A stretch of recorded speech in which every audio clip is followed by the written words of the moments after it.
Përshëndetje dashur shikues, mirë se vini në Agora News. Do të flasim mbi ato që po ndodh mes Edi Ramës dhe Shteteve të Bashkuara të Amerikës dhe vendimin e fundit të Shtetet të Bashkuara të Amerikës në raport me Shqipërinë, ku pezulloi edhe vizat kundrejt emigrantëve, duke përfshirë Shqipërinë mes 75 vendeve. Por në fakt çfarë po ndodh edhe në raportet e nivelit politik mes politikës amerikane dhe asaj shqiptare, dhe se si do të veprojë më tej politika amerikane, qoftë në këtë rast edhe spaku kundrejt kastës së korruptuar politike. Për të folur për këtë çështje, por edhe çështje tjera, ne kemi të ftuar një mik të podcastit ton, siç është zoti Grid Roy, i cili është pedagog i politikës në Universitetin e New Yorkut në Shtetet Bashkuara të Amerikës, por një herë është drejton dhe moderon një podcast me emrin e tij, ku ju mund ta ndiqni her pas here në analizat e tij rreth politikës shqiptare kryesisht. Zoti Roy, përshëndetje. Përshëndetje, faleminderit për ftesën, Barti. Zoti Roy, si e keni parë vendimin e fundit të Shtetet Bashkuara të Amerikës që ka përfshirë Shqipërinë mes 75 vendeve të tjera për të pezulluar vizat, dhe nga ana tjetër a është ky një hap politik, po themi, i administratës së Donald Trump për të ardhur hap pas hapi në mënyrë që të përfshijë, po themi, si një goditje të politikës amerikane edhe klasën e korruptuar politike shqiptare, apo nuk ka lidhje me nivelin politik kjo lëvizja e Shtetet Bashkuara të Amerikës?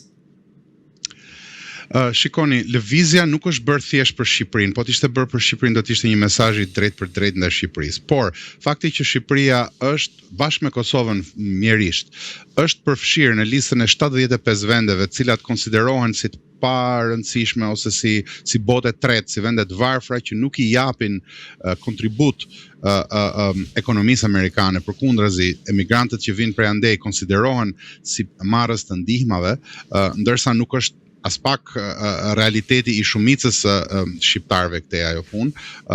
Gjithsesi, perceptimi që ka qeveria amerikane, shteti amerikan për emigrantët që vinë nga Shqipëria ose emigrantët shqiptar, është që e fusin Shqipërinë në botën e tretë.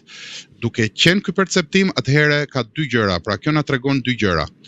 Jo domosdoshmërisht ka lidhje me kush është në qeveri sot, por ka lidhje me atë se si konsiderohet shteti shqiptar dhe çfarë veprimesh ka ndërmarrë shteti shqiptar gjatë tyre 35 viteve për të mos mbrojtur, do thoja unë, për të krijuar kushtet që shqiptarët të ikin edhe në vende të cilat nuk duan më t'i pranojnë.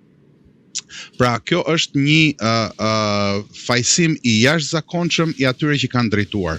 Gjëja e parë që duhet thënë është që ajo që Paria e Tiranës e shpreh si projekti i vet tani më, ose ka 35 vite që e shpreh si projekti i vet, që është projekti evropian, është i vdekur. Sepse siç po duket, siç na e ka treguar qartë dhe pa doreza si zakonisht administrata Trump, se nuk ka doreza administrata Trump, i thot gjërat drejt për drejt, ne na konsiderojnë, ose shtetin shqiptar e konsiderojnë si një shtet të dorës së tretë. Kjo është gjëja numër 1. Numri 2 i kësaj është, domethënë, gjëja e dytë që mund të nxjerrim nga ky veprim i shtetit amerikan, është që Paria e Tiranës tani më ka humbur legitimitetin dhe nuk ka më mundësinë që të shtiret përpara shqiptarëve. Pra çdo lloj përpëlitje tjetër që mund të bëj Paria e Tiranës do ta nxjerrë në kundërshti, do ta nxjerrë gënjeshtare me vetveten, sepse nëse deri dje na kanë thënë që pa projektin evropian nuk jemi kurkund, sot po del që ndoshta projekti evropian ka qenë thjesht një hedhje hysyve njerëzve për të mbuluar hajninë e tyre. Pra, projekti i Parisë së Tiranës nuk ka të bëjë me shqiptarët, projekti i Parisë së Tiranës ka të bëjë vetëm me të qenit të tyre në pushtet, vjedhjen dhe pasurimin e tyre, dhe këtë po e tregon për ditë më tepër veprimet e shteteve të huaja kundrejt nesh. Pse ka ardhur ky hap, është e fundit që do të përgjigjem në këtë, ky hap vjen jo thjesht sepse Shtetet Bashkuara të Amerikës nuk e konsiderojnë Shqipërinë të rëndësishme, por ky hap vjen sepse Shtetet Bashkuara të Amerikës do të ndjekin interesat e veta. Çdo shtet me mendje në kokë, çdo shtet me fuqi të plot, ndjek interesat e veta. Pra, shqiptarët nuk mund të presin që të na vi shpëtimi nga jashtë. Zoti Roy, para pak ditësh kryeministri Edi Rama deklaroi se nëse Shqipëria nuk I ka punë të mirë me Shtetet e Bashkuara të Amerikës, mund të hidhet edhe në krahët e Kinës, ku një deklaratë e bërë në sytë të ngarkuarës me punë të Shtetet e Bashkuara të Amerikës në Tiranë, Nancy Van Horn. Në këtë rast, çfarë do të thotë kjo deklaratë e kryeministrit Edi Rama? A është duke shantazhuar në një farë mënyrë Shtetet e Bashkuara të Amerikës për t'i hapur derën dragojt kinez në Ballkan, konkretisht në Shqipëri, dhe nga ana tjetër po hyn në një kurs përplasje me SBA-n? Unë pikëspari do thoja që trajta e Shqipës, shantazhim I Shtetet Bashkuara nga kryetari I Sindikatës Ndërkombëtare të Krimit, kryetari në detyrë I Sindikatës Ndërkombëtare të Krimit në Tiranë, më duket si koncept qesharak. Për shkak se pavarësisht se si e mendon veten kryeministri I Sindikatës Ndërkombëtare të Krimit, ai nuk ka fuqinë as kërkund që të shantazhoj kënd, ndoshta është mësuar me oligarkët, të ashtu quajturit oligark brenda vendit, me cilët jep e merr, është mësuar ndoshta me atë pseudo opozitën me cilën shahin ditën dhe puthen natën, por nuk besoj që e ka keq kuptimin deri në atë pikë sa të mendoj se mund të shantazhoj gjë. Por duhet thënë që në politik çdo lloj simbolike ka vlerë, sepse fjala përbën simbolik. Pra duhen shqyrtuar mirë simbolet e asaj që bën dhe asaj që tha kryeministri I Sindikatës Ndërkombëtare të Krimit në detyrë.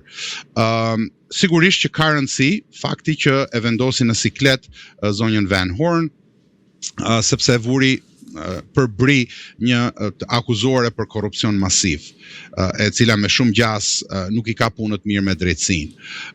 Sigurisht që simbolika e asaj që ai tha për sa I përket Kinës është një lloj sfide ose një lloj mesazhi sfidues ndaj supremacisë ose ndaj të qenit të Shqipërisë nën vazon mbuluese, nëse mund të themi, në rrezën mbuluese të Shtetet e Bashkuara të Amerikës. Mirëpo, me këto janë lojra të brendshme që bën kryeministri I Sindikatës Ndërkombëtare të Krimit për të vendosur një lloj kundërpeshe ndaj trysnive që ai ndjen nga agjenda perëndimore. Pra, kryeministri jon fatkeqësisht I ka shpallur luftë Amerikës me kohë dhe interesave amerikane me kohë. E di që nuk ka ku të shkojë përpos të përballjes me një shtet shumë të fortë I cili ka interesa në Shqipëri dhe ka filluar të testojë disa lloje mesazhesh. Pra ky është njëri mesazh, një mesazh tjetër I cili vjen nga disa analistë nëpër media, të cilët fatkeqësisht unë nuk e di se nga I marrin mesazhet që thonë, po mesazhet e tyre I përngjasojnë mesazheve që vijnë nga Kremlini, nga Pekini, nga shumë kryeqytetet të tjera. Pra, unë nuk mund të them dot, nuk kam fakte për të thënë që këta janë agent ose agent pa e ditur të njërës apo tjetrës palë, por mesazhet që këta përçojnë duke u pispillosur në për të vët kombëtare, ngjasojnë jashtëzakonisht shumë. Kështu që njerëzit duhet ta shohin këtë pikë dhe duhet mendojnë që pse flasin në këtë mënyrë këta. Fakti qëndron që shqiptarët nuk mund të presin që t'i shpëtoj as shteti Amerikan, aq më pak Pekini apo Kremlini. Shqiptarët duhet të ndërgjegjësohen që kjo është një gjendje kyçe, është një pikë kritike për ne shqiptarët. Është pikë kritike sepse situata ndërkombëtare është jashtëzakonisht shumë e komplikuar dhe ne jemi në pozicion shumë të dobët. Në këtë pozicion të dobët na ka lënë paria e Tiranës. A jemi vonë? Sigurisht që po. Po nuk është kurrë shumë vonë për të bërë gjën e duhur dhe zgjidhjet që mund të na vinë është e pamundur që të na vinë nga kjo pari. Kjo pari e ka kryer funksionin e vet historik, ndaj dhe shqiptarët duhet të ndërgjegjësohen që me këtë pari shkohet në humner. Në qoftë se duan shpëtim, kjo pari duhet të largohet nga skena politike dhe duhet të zëvendësohet me një pari kombëtare e cila të synojë shtetkombin. Çdo lloj diskutimi tjetër rreth kësaj është zhurmë që krijon paria për të mbrojtur veten. Diskutimi ose shashka e kryeministrit të Sindikatës Ndërkombëtare të Krimit, i cili vendin e cilit kërkon ta zërë kryeopozitari. Pra, po të shohësh është një paradoks i madh në Shqipëri, opozita nuk kërkon ndryshim sistemi, kërkon thjesht t'i marrë vendin të ngarkuarit me punë të Sindikatës Ndërkombëtare të Krimit edhe të vjedh vet. Pra, të gjithë këta kërkojnë thjesht të vazhdojnë këtë status quo. Unë mendoj që këto mesazhe shkojnë në vesh të shurdhër dhe do të kundërpërgjigjen Shtetet e Bashkuara të Amerikës. Unë besoj që në një dalje publike në Akademinë e Policisë e Sigurisë, për të qenë të saktë, ai e mori një farë përgjigje, po do të marrë edhe të tjera, besoj. Po, duke u ndalur pikërisht tek ky mesazh i të ngarkuarës me punë të Shtetet Bashkuara të Amerikës në Shqipëri, Nancy Van Horn, e cila ka deklaruar sot në Akademinë e Sigurisë, ku ishte i ftuar edhe kreu i BK-s dhe ai i SPAK-ut, se Shqipëria do duhet të luftojë kartelet e drogës që janë të lidhura me ato të Amerikës Latine. Ndërkohë, pak ditë më parë, 2 ditë më parë, më saktë, po Nancy Van Horn takoi kryetarin e gjykatës kushtetuese dhe më pas 2 krerët e grupeve parlamentare të Partisë Socialiste, përkatësisht Taulan Ballën dhe atë të Partisë Demokratike, Gazmend Bardhin. Në këtë rast, a është Amerika duke i dhënë një përgjigje gati direkte, siç mund t'ia jepte Maduros para kapjes tij kur i thotë Edi Ramës që lufto kartelet e drogës që lidhen me ato të Amerikës Latine? Po, shiko, bashkë kemi diskutuar në këtë podcast se si krahasimi midis Ramës dhe Maduros çalon. Çalon sepse pavarësisht ngjashmërive, në radh parë Maduro kishte ndërtuar shtet, nuk e ndërtoi vetë, e gjeti, domethënë është çavizmi, është përfaqësuesi i çavizmit dhe i bolivarizmit më thellë se sa aq. Pra, kishte shtet, Venezuela ka ushtri, Venezuela ka shërbime funksionale, Venezuela ka mjete shtetërore për të kontrolluar territorin e vet. Sigurisht që nuk ka aq mjete sa t'i kundërpërgjigjet një fuqie të madhe siç janë Shtetet e Bashkuara të Amerikës, po kishte një shtet funksionues dhe normal. Tek ne politika dhe gjithë çfarë janë në këtë sistem që ekziston sot, nuk ka nevojë fare që të dërgohen as 20 ushtar, as 2 ushtar. Blehen për një premtim, për pushtet, për një karrige, për një tender, për një apartament, pra blehen shumë lirë. Politikanët tanë kanë treguar që e vetmja gjë të cilën e vlerësojnë deri në fund është paraja. Dhe kur ke të bësh me një shtet të ndërtuar në këtë lloj mënyre, është shumë më e thjeshtë për këdo që të manipulohet ky lloj shteti. Ndaj dhe unë mendoj që kundërpërgjigja ndaj kryetarit ose mëkëmësit të Sindikatës Ndërkombëtare të Krimit në detyrë, siç është kryeministri jon sot, nuk ka nevojë të jetë kaq e fortë. Mundet edhe të jetë aq e fortë nëse nevojitet, por nuk ka nevojë të jetë sepse nuk i ka këllqet aq të forta zoti Rama sa i ka Maduro.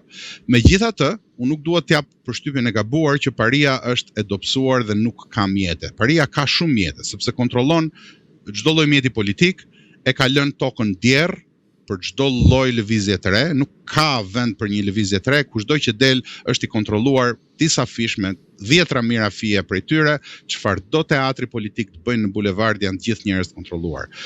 Pra, paria nga ky pikëvështrim ndjehet e sigurt. Ana tjetër ama, problemi kryesor që ka paria e Tiranës sot është që nuk ka zgjidhje, që nuk e beson kush, që ka humbur legitimitetin dhe çdo lloj zgjidhje që ata përfaqësojnë nuk gjen mbështetje reale në popull. Sigurisht që dalin njerëzit në mitingje kur detyrohen sepse duan të mbajnë vendin e punës dhe bukën e gojës, por nuk ka më besueshmëri paria e Tiranës tek populli. Kjo është gjëja kryesore që rrezikon qeverinë dhe opozitën më shumë se sa çdo gjë tjetër që merret me mend. Në këtë rast, me të tilla mesazhe që po jepen ditë pas dite nga ana e Shtetit Bashkuar të Amerikës kundrejt qeverisë shqiptare, a mendoni se po i ngushtohet laku në kontekstin politik ndaj Edi Ramës dhe se ai do të detyrohet që të gjejë një zgjidhje politike qoftë për të dalë nga kjo lloj situate politike ku ndodhet vendi, apo qoftë për ta futur vendin në një lloj skeme të atill siç e keni cilësuar ju më parë që mund të arrihet një lloj konsensusi publik në thonjza dhe më pas paria të vazhdoj me atë stabilitetin banal siç ka ndodhur deri më sot.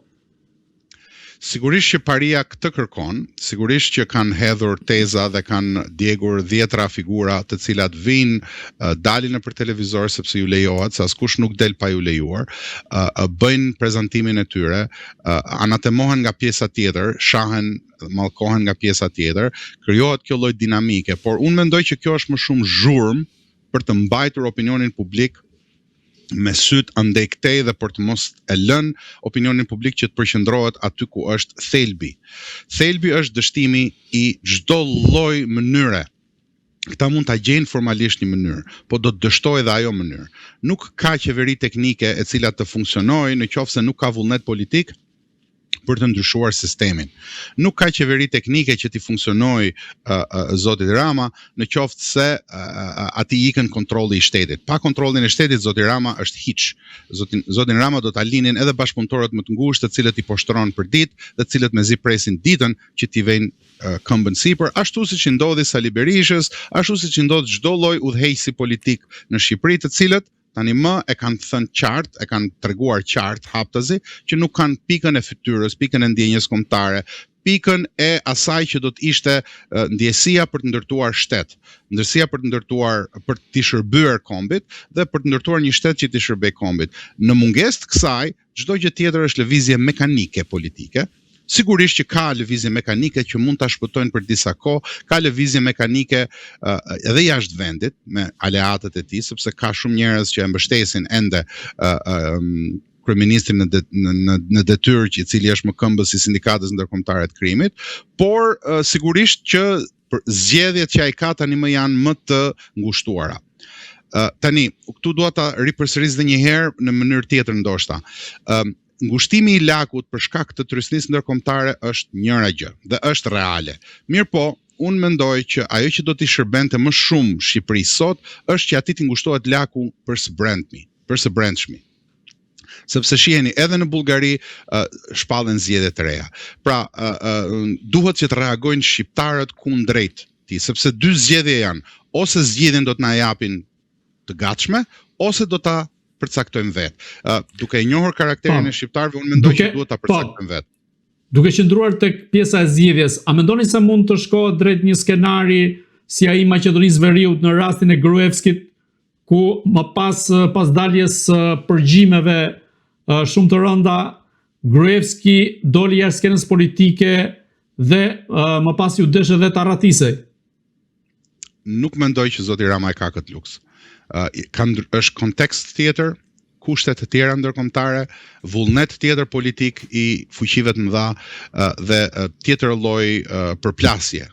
Jemi në kushtet e luftës së tretë botërore, nuk kam largim nga politika dhe shkuarje në një vend neutral ku mund të shpëtosh pasurinë dhe kokën. Nuk ka shpëtim jashtë Shqipërisë për asnjërin nga ata të Paris-Tiranës. Në fakt, qeveria amerikane sapo na e tha troç që as viza nuk ju japim më. Kështu që nga ky pikë vështrim unë nuk mendoj që kjo është një rrugdalje e mundshme për parinë e Tiranës. Pastaj, unë nuk mund të jem Kassandra, nuk mund të parashikoj çdo gjë, situatat dhe rrethanat ndryshojnë, por për sa di unë deri më tani, mendoj që nuk është një zgjidhje e mundshme.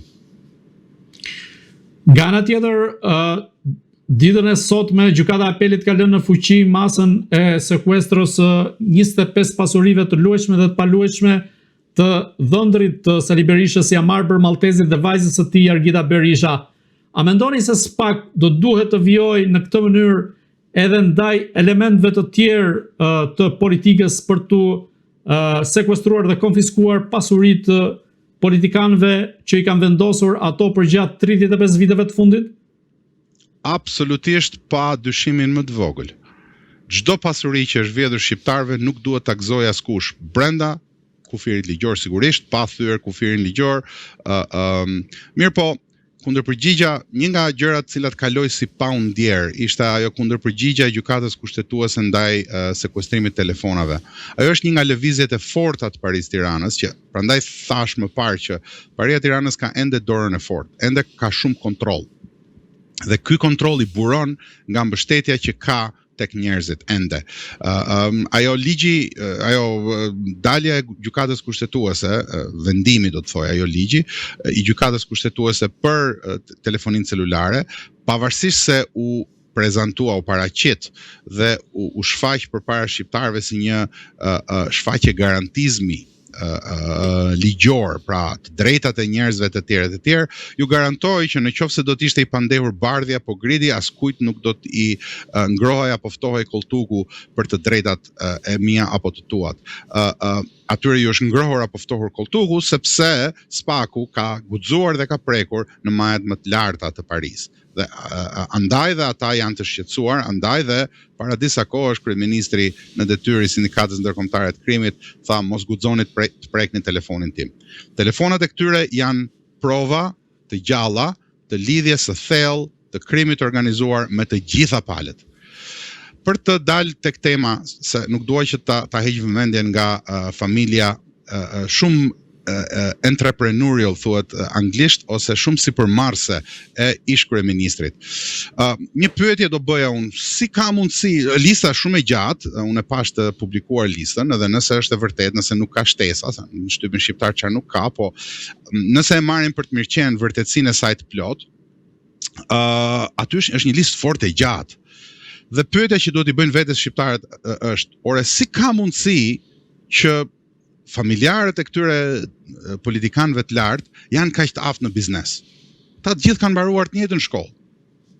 Nuk kanë asnjë lloj aftësie tjetër, përkundrazi, aty ku kanë fituar shumë para, doli që i pas kanë bërë me veprime korruptive. Pse pas kanë këta kaq shumë pasuri dhe nuk ka një person tjetër i cili ka punuar profesor universiteti për shembull?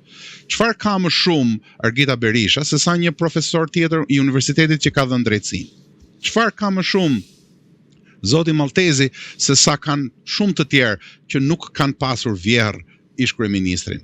E pra, lista e këtyre pasurive është e gjatë sepse në Shqipëri kushdo që ka marr pjesë në Parinë e Tiranës, kushdo që ka qeverisur, kushdo që ka sunduar shqiptarët gjatë këtyre viteve, e ka bërë me vetëm qëllim për pasurim.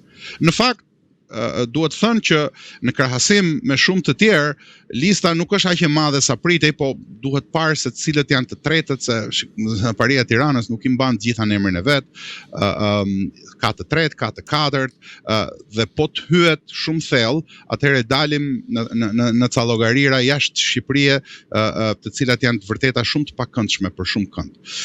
Dhe e fundit, për ta kthyer pak si më në humor, ka mbetur tani vetëm të rikrijohet Big Brotheri, po me emra të tjerë, si për shembull të bëhet një Big Brother Gita dhe Abi, ose një Big Brother Mona dhe Likja, ose një Big Brother Linda dhe Edi, që t'i shohim se ku i kanë këta pasuritë dhe ta kthejnë edhe këtë në spektakël. Po kjo nuk është spektakël, kjo është krim ndaj shqiptarëve dhe gjaku i shqiptarëve sëmbon në rrema të gjithkujt që e sheh këtë dhe duhet ta kuptojë që këta janë ata që kanë vjedhur, nuk kanë ardhur ufot dhe kanë vjedhur Shqipërinë. Për të rikthyer sërish te Edi Rama në mbledhjen e sotme që ka pasur me grupin parlamentar të Partisë Socialiste, është shfaqur tejet i irrituar deri diku, duhet thënë, apo i shqetësuar, ndoshta dhe është një lloj kamuflimi politik i tij, duke deklaruar se Shqipëria nuk është e gatshme për qenë ose për të bërë pjesë e Bashkimit Evropian sa më shpejt, ndryshe nga sa ka propaganduar deri më sot. Nga ana tjetër u ka kërkuar që deri në 2027 ministrat dhe deputetët të jenë në terren dhe të bëhen gati pra për dalë përballë elektoratit, siç tani në farë mënyre elektorat që i ka dhënë 83 mandate. Nga ana tjetër në 2027 do të mbahet dhe samiti i NATO-s në Shqipëri, ku do të jetë natyrisht i pranishëm edhe Trumpi. A mendoni se Edi Rama do të jetë kryeministër deri në 2027 apo do të ketë ndonjë të papritur gjatë rrugës dhe mund të kemi ndryshime të caktuara politike? Ka një shprehje të vjetër popullore që thotë ç'a bjen minuti nuk bjen viti. Kështu që nuk duhet të ngutemi për sa i përket proceseve politike. Ka shumë ujë që mund të rrjedh deri në 2027, ka shumë ndodhira që mund të ndodhin në botë dhe në rajonin ton deri në atë kohë. Kështu që për momentin e duhet i shohim gjërat aty ku janë dhe t'i vlerësojmë aty ku janë. Në momentin aktual unë mendoj që ajo ishte një farsë. Nuk mendoj që zoti Rama ka problemin aq fort me njerëzit që ka përreth, sepse ata i komandon siç dhe sa don vet. Njerëzit që ka përreth zakonisht çdo udhëheqës shqiptar i trajtojnë si zara në një tryez tavle, pra janë praktikisht të lëvizshëm dhe për sa kohë që thon po dhe janë të korruptuar, janë të pranueshëm, sepse nëse thon po, çdo gjë shkon mirë për udhëheqësin, nëse thon jo dhe janë të korruptuar, atëherë udhëheqësi i thotë unë do të të nxjerr këtë korrupsionin që ke bër dhe i dërgon në Zvicër me pushime të përhershme, pastaj si atë zëvendëskryeministin dhe ministrin e financave. Kështu që problemi që ka zoti Rama nuk është me grupin parlamentar, ai sigurisht që po përpiqet që ta konsolidoj grupin e vet, të konsolidoj kryesimin e Partisë Socialiste, sepse pika e dobët që ka ai është pikërisht Partia Socialiste. Pa Partinë Socialiste ai nuk ka ku të shkojë, nuk ka asnjë lloj fuqie, pra kërkon që të ruaj me vullnet jashtëzakonisht shumë të fortë kontrollin e Partisë Socialiste dhe atë po mundohet të bëjë duke i nxjerrë njerëzit në terren. Në ana tjetër ai përpiqet që t'i mbajë vetët nën tension duke ju thënë që mund të kemi edhe zgjedhje. Shikoni, problemi i zgjedhjeve në Shqipëri nuk është thjesht se po bëhen zgjedhje dhe mund të mos fitoj. Problemi i zgjedhjeve, mënyra se si ju a thot ai të vetëve, e ka pas bërë dhe Sali Berisha dikur, është në këtë lloj forme. Janë paguar gjithë ato para që ju të bëheni, të vini të bëheni deputet. Herën tjetër, do t'ju duhet paguani po kaq se ato para nga diku kanë dalë dhe për shumë nga këta deputet kanë dalë nga xhepat e tyre. Pra, që të paguani prap, do duhet që të harxhoni. Në fakt, nën kuptimi i asaj është që në pushtet kemi ardhur për të fituar, jo për të harxhuar, kështu që zgjedhjet janë të problematike jo sepse nuk do të fitojnë se nuk do të zgjedhë kush, po sepse duhen harxhuar edhe një herë një grusht i madh me para. Askush nuk do t'i harxhojë ato para dhe në këtë lloj mënyre ai mban nën trysni njerëz të cilët janë të bleshëm, që nuk kanë asnjë lloj ideali, dhe janë njerëz të cilët nuk kanë asnjë lloj vlere shoqërore. Por janë deputet, janë milioner, janë njerëz me pasurira, janë njerëz që dalin televizioneve dhe flasin për çdo lloj teme, nga sporti tek arti e të gjitha tjerat, dhe shoqëria shqiptare i duron. Kjo është një fatkeqësi e madhe kombëtare. Zoti Roy, unë ju falenderoj që ishit në Agora News. Faleminderit ju, kënaqësi. Të dashur shikues, bashkë do shihemi në intervista të tjera, por mos harroni të bëni subscribe në kanalin tonë në YouTube.